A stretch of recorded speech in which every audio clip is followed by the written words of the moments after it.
Hello दोस्तों, स्वागत है आप लोगों का हमारे यूट्यूब चैनल फ्री एजुकेशन में। दोस्तों, हमने भारतीय राष्ट्रीय आंदोलन को स्टार्ट किया था, जिसमें हमने पिछली क्लास में पढ़ा था जो 1885 में हमारी कांग्रेस की स्थापना होती है, भारतीय राष्ट्रीय कांग्रेस की स्थापना होती है, उसके बारे में हमने पढ़ा था। उससे जुड़े हुए हमने सारे फैक्ट पढ़े थे। उससे जुड़े हुए जो अधिवेशन थे, लगभग हमने वो सभी अधिवेशन पढ़े थे जो प्रमुख अधिवेशन हुआ करते थे, और उनसे कहीं ना कहीं आप किसी भी एग्ज़ाम को उठा के देख लीजिए, क्वेश्चन बनता ही बनता है। तो बहुत इम्पोर्टेंट टॉपिक था वो, जहाँ से हमने पढ़ना स्टार्ट किया था। और आज जो हम पढ़ने वाले हैं वो उससे आगे का टॉपिक है, जिसमें हमने पिछली ही क्लास में बता दिया था कि ये जो भारतीय राष्ट्रीय आंदोलन है ये 3 चरणों में रहता है, जिसका पिछला जो चरण था वो फर्स्ट फेज था। आज जो हम पढ़ रहे हैं वो द्वितीय चरण है। तो इसमें हम क्या पढ़ेंगे, इसमें हम बंगाल विभाजन से स्टार्ट करेंगे और इसके बाद जितने भी आंदोलन होंगे उन सारे के सारे आंदोलन को पढ़ने वाले हैं। तो अगर आप चैनल पे नए हैं तो चैनल को सब्सक्राइब कर लें और बेल आइकन को प्रेस कर लें, ताकि वीडियो की नोटिफिकेशन आप लोगों को मिलती रहे। तो स्टार्ट करते हैं। बंगाल विभाजन ये क्या है, सबसे पहले आप इसको समझिए। ये हमारा क्या है, दूसरा चरण है, जो कि 1905 से लेके 1919 तक चलने वाला है। इसको उग्रवाद का चरण बोलते हैं। और जो इसका फर्स्ट फेज था वो आपका क्या था, वो आपका नरम दलीय चरण था। और ये आपका क्या है, गरम दलीय, या इसको उग्रवाद का चरण बोल लीजिए। तो यहाँ पे हम बंगाल विभाजन को पढ़ रहे हैं। बंगाल विभाजन को पढ़ते हैं तो सबसे पहले कुछ फैक्ट हैं उनके बारे में जान लेते हैं। बंगाल विभाजन सबसे पहले तो आपको पता होना चाहिए 1905 की घटना है। बंगाल विभाजन क्या है, देश की जो कुल आबादी थी वो आपकी कितनी थी, 40 करोड़ थी उस टाइम पे देश की कुल आबादी। और जो बंगाल की आबादी थी वो आपकी 8 करोड़ आबादी हुआ करती थी। यानी कि बंगाल बहुत इंपॉर्टेंट क्षेत्र था, क्योंकि पूरे देश की पॉपुलेशन 40 करोड़ है, उसमें से 8 करोड़ तो आपकी बंगाल की है। मतलब बंगाल बहुत बड़ा रोल निभाने वाला था। तो बंगाल विभाजन क्यों हुआ था उसके बारे में भी पढ़ेंगे। अब बंगाल विभाजन की जो घोषणा होती है वो आपकी 20 जुलाई 1905 को होती है। 20 जुलाई 1905 बंगाल विभाजन की घोषणा होती है। और बंगाल विभाजन का जो लागू होती है, मतलब जिस दिन से बंगाल विभाजन हो जाता है, वो डेट आपकी है 16 अक्टूबर 1905। इसका प्रस्ताव किसने रखा था, तो वो व्यक्ति था एंड्रयू फ्रेजर। ये किसके दिमाग की उपज थी, किसके दिमाग में ये बीज पले थे कि अगर बंगाल का विभाजन हो जाए तो कैसा रहेगा। तो ये बेडबर्न के दिमाग में ये ख्याल आया था कि बंगाल का विभाजन होना चाहिए, उसी के दिमाग की ये उपज था। उस समय राज्य सचिव कौन हुआ करता था, तो राज्य सचिव जो हुआ करता था वो रिजले हुआ करता था, उसका नाम था रिजले। और जो भारत का वायसराय था वो आपका कौन था, लॉर्ड कर्जन, क्योंकि कर्जन के टाइम पर ही ये हुआ था और कर्जन ने ही बंगाल विभाजन किया था। लक्ष्य क्या था बंगाल विभाजन, बंगाल को विभाजित करने का, बंगाल को 2 टुकड़ों में बांटने का मतलब क्या था। तो बंगाल को विभाजित करने का एक ही मकसद था, सांप्रदायिकता को जन्म देना, यानी कि हिंदू मुस्लिम जो एकता है उसको खंडित करना, उनमें अपनी जो कम्युनिटी है उसको ज़्यादा महत्व देना। चाहे वो मुस्लिम कम्युनिटी हो, उसको मुस्लिम कम्युनिटी केवल मुस्लिम को महत्व देगी, हिंदू कम्युनिटी केवल हिंदूज को महत्व देगी। ये उनका एक एजेंडा था और ये इसमें सक्सेसफुल भी रहे थे। अंग्रेज इसमें पूरी तरह कम्प्लीटली सक्सेसफुल भी हो गए थे। तो बंगाल विभाजन के बारे में जो भी फैक्ट थे वो हमने देख लिए थे। अब यहाँ पे मैप से समझते हैं कुछ। ये क्या है बंगाल विभाजन, 16 अक्टूबर 1905। देखिए बंगाल, मैं आपको एक बार मैप को पहले दिखा देता हूँ थोड़ा सा जूम करके। ये देखिए आप मैप को, ये पूरा का पूरा क्या था, आपका बंगाल था, जिसमें आपका ये वाला जो पार्ट था, ये वाला आपका क्या है, वेस्ट बंगाल है। और ये वाला आपका क्या है, ईस्ट बंगाल है, जिसमें आपका यहाँ पे दिख रहा होगा असम वाला पार्ट भी इसमें शामिल है। तो कहने का मतलब क्या है, जो आपका पूरा का पूरा बंगाल था उसको 2 भागों में विभाजित कर दिया गया था। एक तरफ आपका जो ये ग्रीन पार्ट आपको दिख रहा है, ये वाला आपका ईस्ट बंगाल बना दिया गया था, और ये जो रेड पार्ट आपका दिख रहा है ये आपका वेस्ट बंगाल बना दिया गया था, 2 भागों में विभाजित कर दिया। अब यहाँ पे विभाजित करने का थोड़ा सा लॉजिक ये था कि यहाँ पे जो ग्रीन ग्रीन पार्ट है यहाँ पे मुस्लिम मेजॉरिटी ज़्यादा थी और यहाँ पे आपका क्या था, हिंदू कम्युनिटी आपकी ज़्यादा थी। तो ये कह के यहाँ पे हिंदू मुस्लिम एकता को क्या है एक तरीके से तोड़ने का जो वो था वो पूरी भरकस आपका क्या है प्रयत्न किया गया था। अब मैं थोड़ा सा इसको जूम आउट करता हूँ, आपको समझाता हूँ। अब इसको 2 पार्ट में जब ब्रेक किया गया तो एक तरफ ये आपका क्या है पश्चिम बंगाल, ये आपका क्या है पूर्वी बंगाल। तो यहाँ पे पूर्वी बंगाल है, ये आपका क्या है पश्चिमी बंगाल। अब पूर्वी बंगाल में आपका क्या आता है, आपका बांग्लादेश और आपका क्या है असम। इसकी जो राजधानी थी वो आपकी क्या बनाई गई थी, ढाका बनाई गई थी। और जो यहाँ पे इसकी जनसंख्या थी, यहाँ पे जो इसकी जनसंख्या थी वो आपकी कितनी थी, 3 करोड़ आपकी क्या थी पॉपुलेशन थी।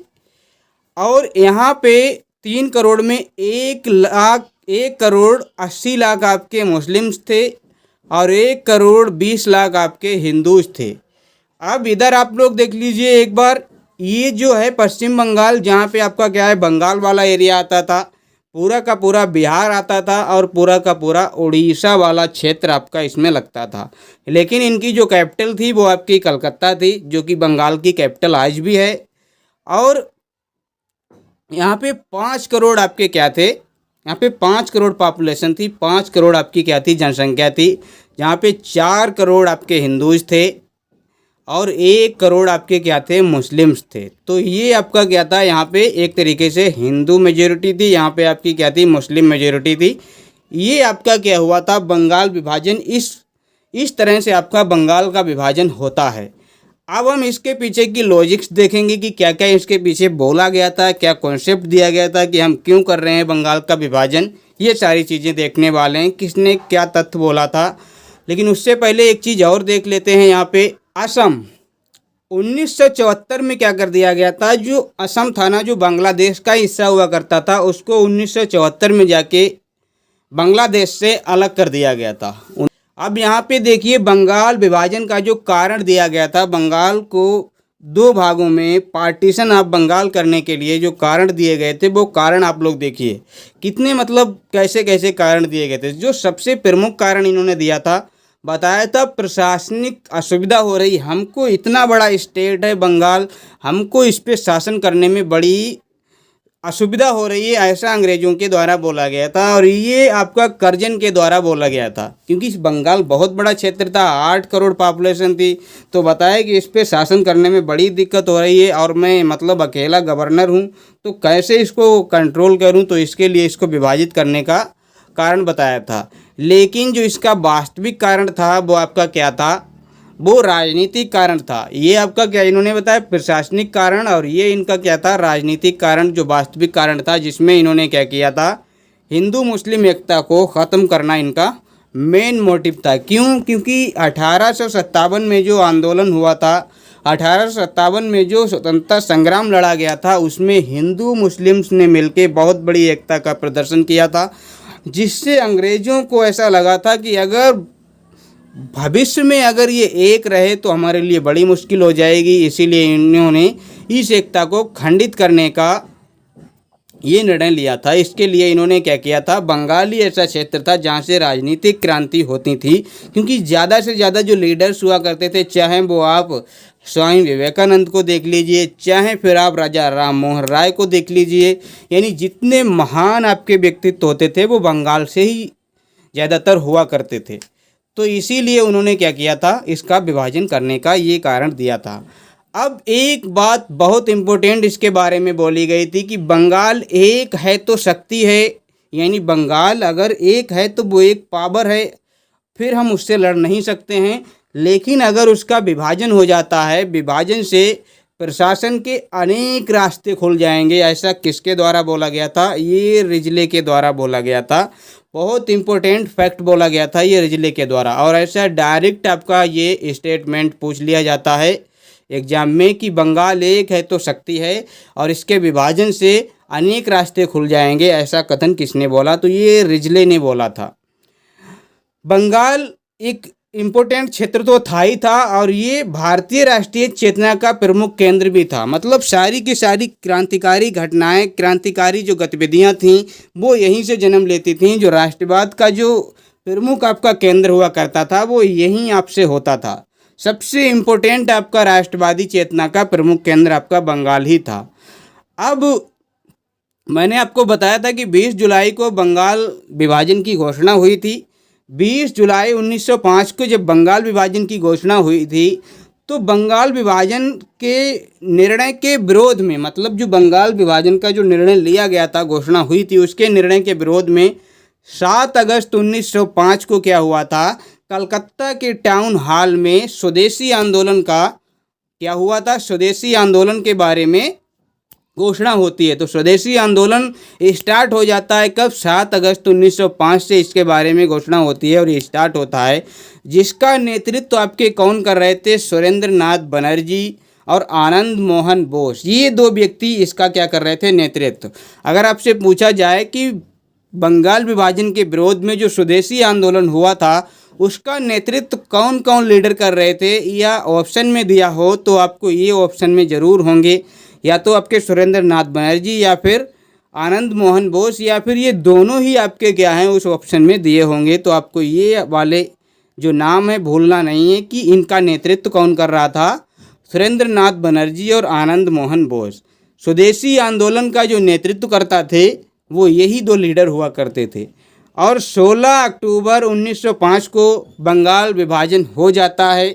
जिस दिन बंगाल विभाजन हो जाता है, कंप्लीटली डिवाइड हो जाता है, उस दिन क्या मनाया जाता है, भारतीयों के लिए ये बड़ा ही शोक का दिवस था। बड़ा ही मतलब उनके दिलों पे खंजर चलने वाली बात थी। तो उन्होंने इस दिवस को क्या मनाया था, शोक दिवस के रूप में मनाया था, राखी दिवस के रूप में मनाया था। ये राखी दिवस मतलब वो राखी दिवस नहीं है, इसको शोक के रूप में मनाया गया था। इसको राखी दिवस इसलिए भी कहा गया था क्योंकि उस दिन लोगों ने एक दूसरे के हाथ पे काली पट्टी बांध के इसका शोक जताया था, तो इसलिए इसको क्या है, राखी दिवस बोला गया था। और इसी टाइम पे वंदे मातरम गीत भी गाया गया था जो बंकिम चंद्र चटर्जी के द्वारा लिखा गया था। इनकी पुस्तक आनंद मठ में ये गीत आपको देखने को मिलता है जो कि बंकिम चंद्र चटर्जी ने लिखा था। और उसी टाइम पे, सेम टाइम पे, उसी टाइम पे आपका क्या है, एक स्वदेश गीतम लिखा था। स्वदेश मतलब अपना, देश मतलब क्या है, देश। तो अपना देश, इसके बारे में लिखा था सुब्रमण्यम स्वामी ने, जो कि तमिलनाडु के थे। इन्होंने भी अपना क्या है, एक गीत लिखा था, वंदे मातरम की तरह ही था, जो कि वंदे मातरम भी भारत के देश के बारे में ही है और स्वदेश गीतम भी आपका उसी कैटेगरी का गीत था। जो कि आपको ये दो बहुत इंपॉर्टेंट आपके गीत उस टाइम पे निकल के आए थे। और बंगाल का, जब बंगाल का विभाजन हुआ तो उसी टाइम पे आपका क्या है, जब ये बंगाल विभाजन होता है और 1971 में क्या है, जो ईस्ट बंगाल था वो आपका क्या होता है, बांग्लादेश बन जाता है। तो बंगाल विभाजन के टाइम पे आपका क्या हुआ था, जो रविंद्रनाथ टैगोर थे उन्होंने आमार सोनार बांग्ला करके एक राष्ट्रीय गीत लिखा था, राष्ट्रीय गान लिखा था, जो कि 1971 में बांग्लादेश का राष्ट्रीय गान भी बनता है। और ये किसने लिखा था, रविंद्रनाथ टैगोर ने। और रविंद्रनाथ टैगोर ऐसे व्यक्ति हैं जिन्होंने दो देशों का आपका क्या है, राष्ट्रगान लिखा है। एक तो भारत का राष्ट्रगान लिखा है जो जनगण मन अधिनायक जय है, और एक आपका बांग्लादेश का जो आमार सोनार बांग्ला करके आपका गाया जाता है। तो ये दो राष्ट्रगान, रविंद्रनाथ टैगोर एकमात्र ऐसे व्यक्ति हैं जिन्होंने दो देशों का राष्ट्रगान लिखा है।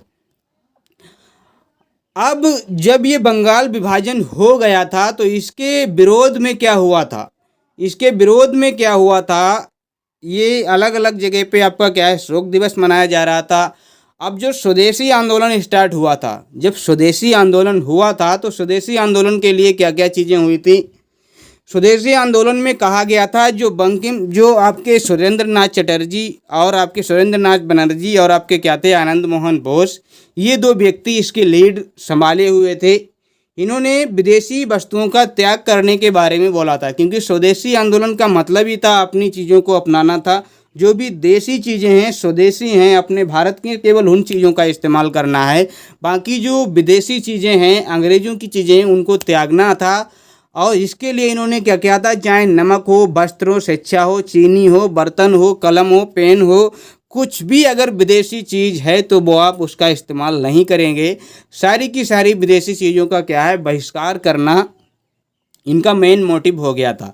इसीलिए स्वदेशी आंदोलन के साथ बहिष्कार शब्द भी जुड़ जाता है। स्वदेशी आंदोलन के साथ एक शब्द जुड़ता है, बहिष्कार, और ये आंदोलन स्वदेशी आंदोलन एवं बहिष्कार आंदोलन के नाम से भी जाना जाता है। इसको स्वदेशी और बहिष्कार आंदोलन भी कहा जाता है, जो कि आपका 1906 में कम्प्लीटली आपका क्या है, एक तरीके से रन में आ गया था, रनिंग में आ गया था।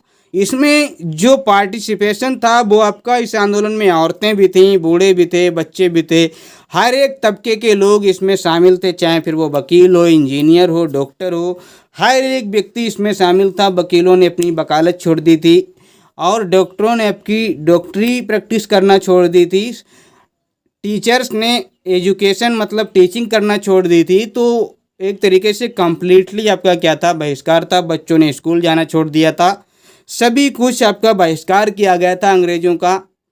और इस बहिष्कार और ये स्वदेशी आंदोलन को चलाने का जो अलग अलग लीडर्स थे, अलग अलग स्थान पे हो रहा था, तो कौन कहाँ पे कर रहा था वो भी देख लेते हैं। एक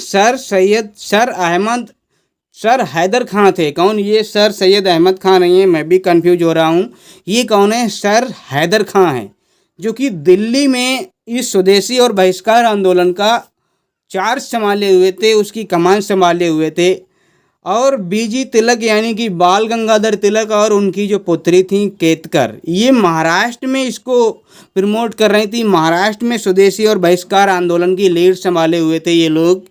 और जो अजीत सिंह थे और आपके लाला लाजपत राय थे, ये दो व्यक्ति थे जो पंजाब और उत्तर प्रदेश में आपका क्या कर रहे थे, स्वदेशी और आंदोलन को चला रहे थे।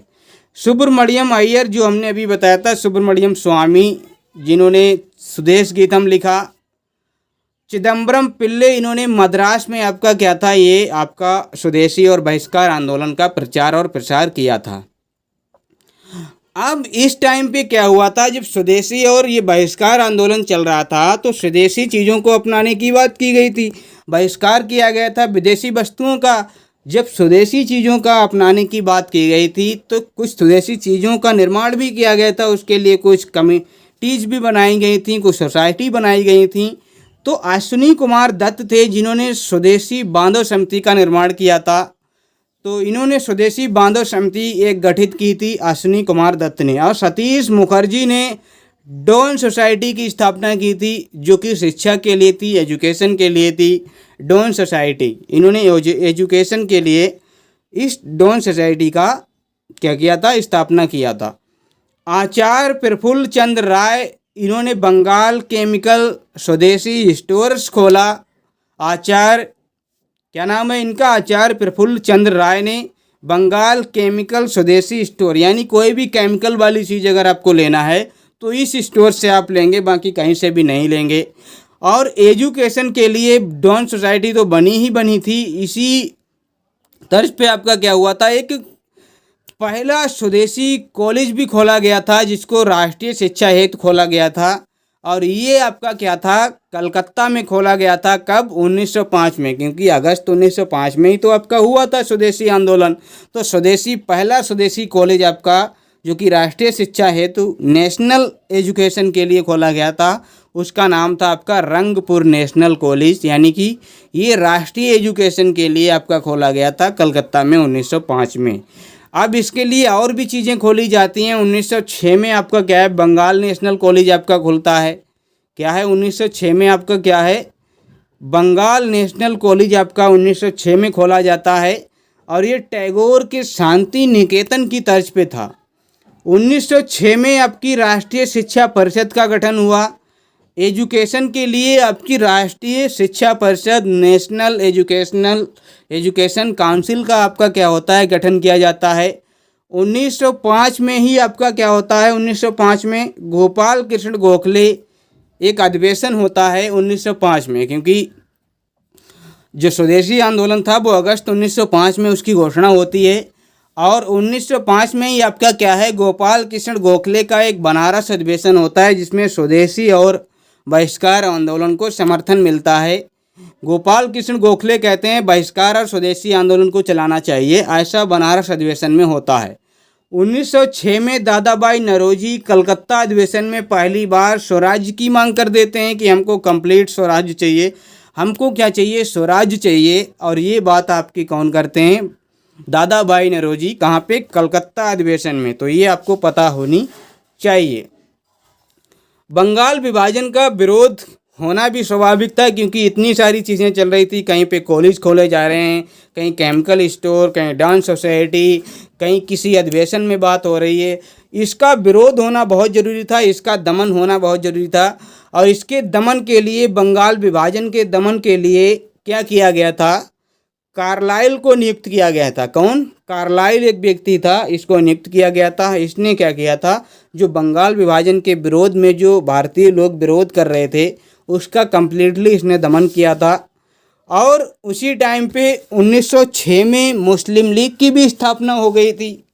कब, 1906 में 30 दिसंबर 1906 में आपकी क्या है, मुस्लिम लीग की भी इस्टेब्लिशमेंट हो गई थी। और इस मुस्लिम लीग ने क्या किया था, बंगाल विभाजन का विरोध नहीं किया था। मतलब जो आपका बंगाल को ईस्ट बंगाल और वेस्ट बंगाल में विभाजित कर दिया गया था, मुस्लिम लीग ने उसके बारे में कोई प्रतिक्रिया नहीं दी थी। उसने कहा ये बिल्कुल सही है, क्योंकि उसको क्या चाहिए था, उसने उसी टाइम पे अपनी क्या है, मुस्लिम लीग गठन की हुई थी। तो उसको क्या चाहिए था, कम्युनिटी चाहिए थी, यानी कि अलग एक तरीके से उसको एक तरीके से अपना कम्युनिटी, अपना समुदाय चाहिए था। इसीलिए उसने क्या है, विरोध भी नहीं किया। और इसने अगर विरोध नहीं किया, इसका मतलब क्या है, इसने अंग्रेज़ों को सपोर्ट किया होगा, और बिल्कुल ही किया था। अब इसके बारे में थोड़ा जान लेते हैं। मुस्लिम जो लीग थी, इसकी स्थापना 30 दिसंबर 1906 को होती है, और 30 दिसंबर 1906 को इसकी स्थापना होती है। इसी से याद आता है कि 28 दिसंबर 1885 को कांग्रेस की स्थापना होती है। इसके जो संस्थापक थे वो आपके सलीमुल्लाह और आगा खां थे। और वायसराय इस टाइम पे कौन हो जाते हैं, मिंटो हो जाते हैं। लॉर्ड मिंटो इस टाइम पे क्या होते हैं, वायसराय होते हैं। और इसका जो पहला अध्यक्ष बनता है, जैसे कि भारतीय राष्ट्रीय कांग्रेस का जो पहला अध्यक्ष बनता है वो व्योमेश चंद्र बनर्जी होते हैं। और यहाँ पे आपके जो होते हैं वो आपके बकर मुश्ताक हुसैन होते हैं। पहले अध्यक्ष आपके बकर मुश्ताक हुसैन मुस्लिम लीग के। और इन्होंने क्या मांगे की थी उसके बारे में भी देख लेते हैं। इन्होंने क्या क्या चीज़ों की डिमांड रखी थी। 1908 में इन्होंने क्या कहा था, पृथक निर्वाचक मंडल की हमको मांग करते हैं। ये पृथक निर्वाचक मंडल, इसका मतलब क्या था सर, मुस्लिम्स के लिए अलग से चुनाव होने चाहिए, उनके लिए एक पृथक चुनाव की व्यवस्था करनी चाहिए। ये इन्होंने 1908 में इन्होंने मांग कर दी। और 1909 में इन्होंने क्या कर दिया था, जो कि मोर्ले मिंटो ही था, उन्होंने एक सुधार लेके आए थे, मोर्ले मिंटो सुधार, जो 1909 में आता है ना, एक अधिनियम आता है मोर्ले मिंटो सुधार के नाम से, एक एक्ट आता है, जिसमें इन्होंने क्या कर लिया था, इनकी मांग को पूरा भी कर दिया गया था। जो मांग इन्होंने 1908 में रखी थी निर्वाचक मंडल की, पृथक निर्वाचक मंडल, वो आपकी 1909 में पूरी भी हो जाती है मोर्ले मिंटो सुधार के द्वारा। अब इनके उद्देश्य क्या थे, मुस्लिम लीग के उद्देश्य क्या थे वो भी देख लेते हैं। इनका उद्देश्य था मुसलमानों के लिए राजनीतिक अधिकारों की रक्षा, यानी कि वही आपकी क्या है, पृथक निर्वाचक मंडल की मांग इन्होंने की। और अंग्रेज़ों के प्रति मुसलमानों में निष्ठा बढ़ाना, मतलब अंग्रेज़ों का समर्थन करना, सीधी सीधी बात। और सांप्रदायिक भावना को क्या है, जन्म देना, उसको बढ़ाना, सांप्रदायिकता की भावना को आगे बढ़ाना, यानी कि हिंदू मुस्लिम एकता को खंडित करना, अपनी अपनी कम्युनिटी को ध्यान देना, ये इन्होंने, इनका मेन एजेंडा था। आगे बढ़ते हैं। जो अभी हमने बताया था मोर्ले मिंटो सुधार आया था, जिसने आपकी क्या है, मुस्लिम लीग की आपकी क्या है, उसको क्या है, मान लिया था, उसकी बात को मान लिया था और पूरा भी कर दिया था पृथक निर्वाचक मंडल को।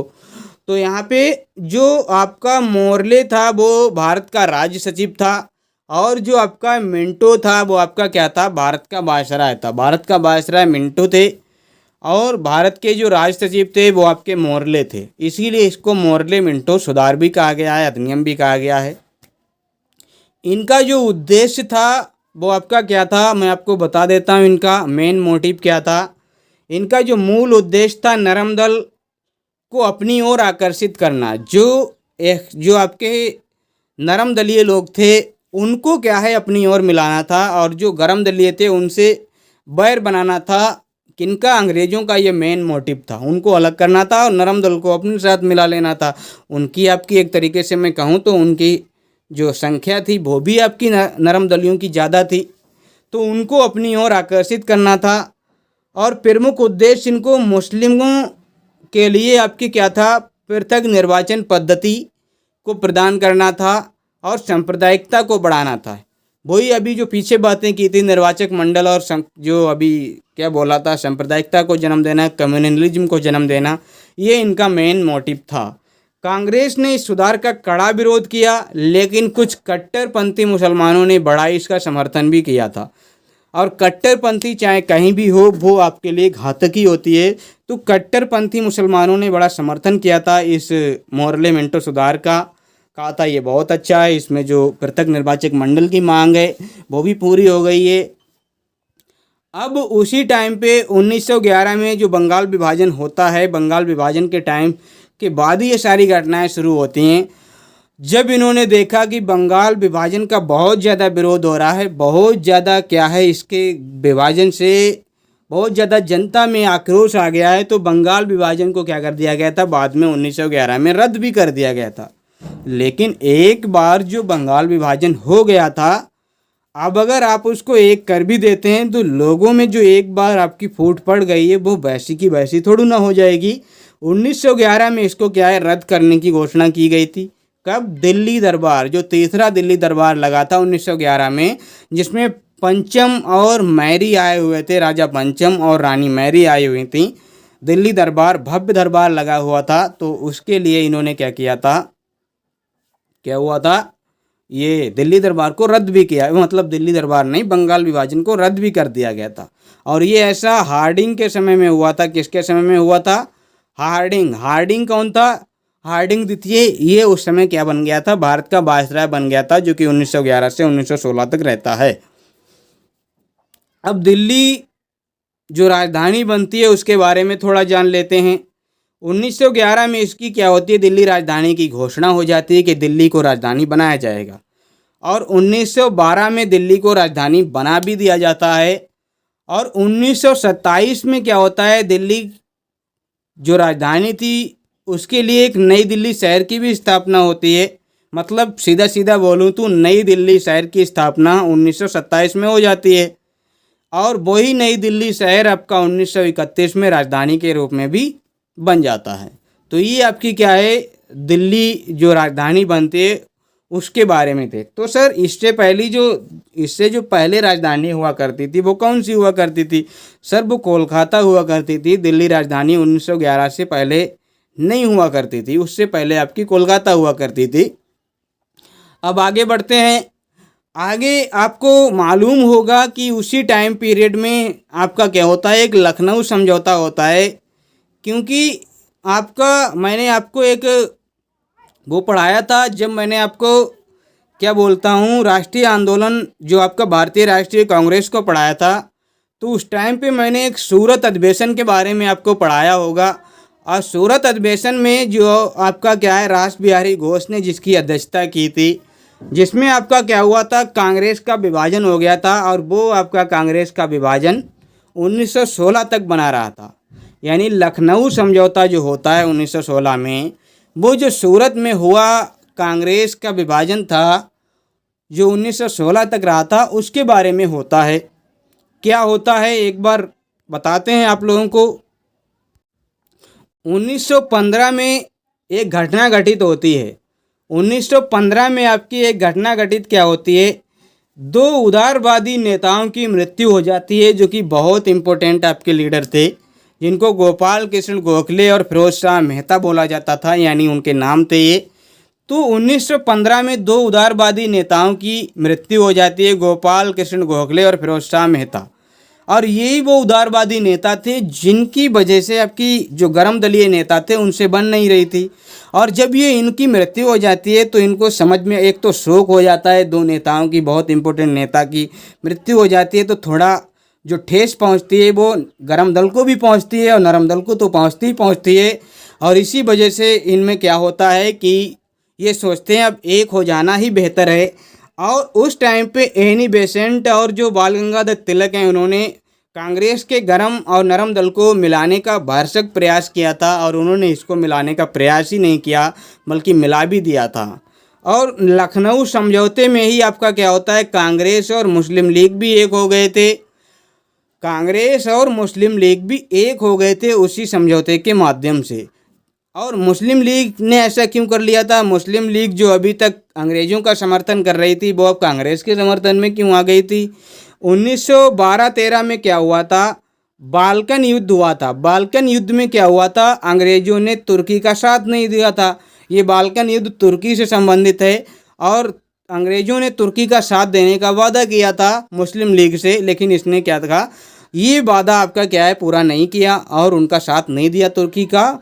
तो हुआ क्या, मुस्लिम लीग ने क्या है, मुस्लिम लीग को लगा ये अंग्रेज़ किसी के नहीं हो सकते, तो इन्होंने क्या किया, अब कांग्रेस के साथ समझौता कर लिया। अब उसी टाइम पे 1916 में ही आपका एक होम रूल आंदोलन आता है निकल के। होम रूल आंदोलन जो कि आपके एनी बेसेंट और तिलक जी ही इसको चला रहे थे। तो होम रूल आंदोलन के बारे में थोड़ा सा बता देता हूँ। ये जो होम रूल शब्द है, ये आयरलैंड का शब्द है, और सर्वप्रथम इसको आयरिश नेता रेडमंड ने इस्तेमाल किया था। उन्होंने आपका क्या है, होम रूल आंदोलन को चलाया था। तो उन्होंने सबसे पहले इस शब्द का इस्तेमाल किया था, किसका, होम रूल का। और ये जो होम रूल आंदोलन है, इसको भारत में किसने लागू किया? भारत में अगर आपसे पूछा जाए लागू किसने किया, तब तो आप बताना है एनी बेसेंट। लेकिन अगर होम रूल आंदोलन बताया जाए किसने सबसे पहले चलाया, तो वो आपका क्या है, पुणे में सबसे पहले स्थापित किया गया, इसको चलाया गया अप्रैल 1916 में बाल गंगाधर तिलक के द्वारा। और मद्रास में इसको चलाया गया सितंबर 1916 में एनी बेसेंट के द्वारा। तो बाद में देखा जाए तो एनी बेसेंट ने चलाया है, पहले बाल गंगाधर तिलक ने चलाया है। लेकिन अगर आपके एग्जाम में सीधा सीधा क्वेश्चन आता है कि इसको भारत में सबसे पहले होम रूल आंदोलन को कौन लाया था, तो ये एनी बेसेंट के द्वारा ही लाया गया था। लेकिन उनके द्वारा मद्रास में भले ही बाद में चलाया गया हो, बाल गंगाधर तिलक के बाद में, लेकिन भारत में लाने का काम जो किया था वो एनी बेसेंट ने ही किया था। अब यहाँ पे बाल गंगाधर तिलक ने महाराष्ट्र में चलाया था। तो यहाँ पे इन्होंने एक मराठा पत्र लिखा था जो कि अंग्रेजी भाषा में था। मराठा पत्र को इन्होंने छपवाया था। और एक केसरी पत्र इनका चलता था जो कि मराठी भाषा में चलता था। तो मराठा पत्र अंग्रेजी भाषा में और केसरी पत्र मराठी भाषा में इनका चलता था। और एनी बेसेंट ने भी 2 पत्र आपके चलाए थे, जो कि आपका एक कॉमनी बॉल था और एक आपका क्या था, न्यू इंडिया था। तो ये 2 पत्र एनी बेसेंट से संबंधित हैं, इनको आप याद रखना। और ये दोनों आंदोलन यानी कि जो अलग अलग चल रहे थे, ये बाद में क्या हो जाते हैं, 1917 में जाके दोनों होम रूल आंदोलन एक हो जाते हैं। तो ये बात भी आपको याद रखना है कि दोनों होम रूल आंदोलन कब एक हो गए थे। और एनी बेसेंट आपकी वो महिला हैं जिन्होंने, प्रथम महिला हैं जिन्होंने भारतीय राष्ट्रीय कांग्रेस के किसी भी अधिवेशन में अध्यक्षता की थी। आगे बढ़ते हैं। आगे एक सुधार आता है, मोंटगे चेम्सफोर्ड सुधार। 1919 में मोंटगे चेम्सफोर्ड सुधार आता है। और ये जो मोंटगे था, ये भारत का राज सचिव था। चेम्सफोर्ड आपका भारत का वायसराय था। पहली बार इसमें क्या कहा गया था, द्वैध शासन लागू किया गया था। पहली बार प्रांतों में द्वैध शासन को लागू किया गया था। प्रांत में, स्टेट्स में क्या हुआ था, द्वैध शासन को लागू किया था। जिसमें द्वैध शासन लागू करने का क्या तरीका था, एक तरफ आपके आरक्षित विषय थे, एक तरफ आपके रिजर्व मतलब हस्तांतरित आपके क्या थे, सब्जेक्ट थे। एक तरफ आपके ट्रांसफर्ड सब्जेक्ट, एक तरफ आपके रिजर्व सब्जेक्ट हैं, एक तरफ आपके क्या हैं, ट्रांसफर्ड आपके सब्जेक्ट हैं। अब जो इम्पोर्टेंट आपके सब्जेक्ट थे, जो महत्वपूर्ण आपके सब्जेक्ट थे, उनको क्या था, जैसे कि वित्त वाला मामला है, कानूनी व्यवस्था है, अकाल से संबंधित जो भी आपके कानून हैं, जो भी विषय हैं, वो आपके क्या थे, महत्वपूर्ण सब्जेक्ट थे, जिनको आरक्षित विषय में रखा गया था। और जो हस्तांतरित विषय थे, जैसे कि शिक्षा हुआ, स्वास्थ्य हुआ, लोकल गवर्नमेंट हुई, इनके बारे में आपको कहाँ पे मिलता है, हस्तांतरित विषय में आपको देखने को मिलता है। और इसी टाइम पे, इसी मतलब क्या बोलता हूँ, इसी सुधार में क्या था, इसमें लोक सेवा आयोग का भी प्रावधान था और विधानमंडल में बजट पास करने का भी अधिकार आपका था। यानी बजट पास नहीं, बजट पेश करने का आपके अधिकार आपको मिला था भारतीयों को। और क्या था, तिलक ने इस अधिनियम को क्या बोला था, ये सूर्य विहीन उषा काल है। तिलक ने इसके बारे में कहा था ये तो ऐसा आपका एक अधिनियम है जिसको सूर्य विहीन उषा काल कहा जाए, क्योंकि इसमें जो बोला जा रहा है वो कभी होने ही वाला नहीं, मतलब वो सुबह जिसमें सूर्य ही ना हो ऐसा होने वाला है ही नहीं। इन्होंने ऐसा इसको बोला भी था। तो ये हमारा क्या था, आज का आपका क्या था चैप्टर था। आज को हमने क्या देखा, जिसमें बंगाल विभाजन से लेके हमने क्या देखा, आपका स्वदेशी और बहिष्कार आंदोलन को देखा। हमने आपका क्या देखा, हमने देखा आपका क्या जो आपका लखनऊ समझौता है, हमने आपका होम रूल आंदोलन देखा, हमने मॉन्ट के चेम्सफोर्ड सुधार भी देखा, मोरले मिंटो सुधार भी देखा। तो ये सारी चीज़ें हमने आज की क्लास में पढ़ने की कोशिश की। तो अगर आपको क्लास अच्छी लगी है दोस्तों तो क्लास को लाइक ज़रूर करें, और लाइक करके हमारे चैनल को सब्सक्राइब कर लें और बेल आइकन को भी प्रेस कर लें, ताकि वीडियो की नोटिफिकेशन आप लोगों को मिलती रहे। और फिर हम मिलते हैं नेक्स्ट वीडियो में, तब तक के लिए धन्यवाद।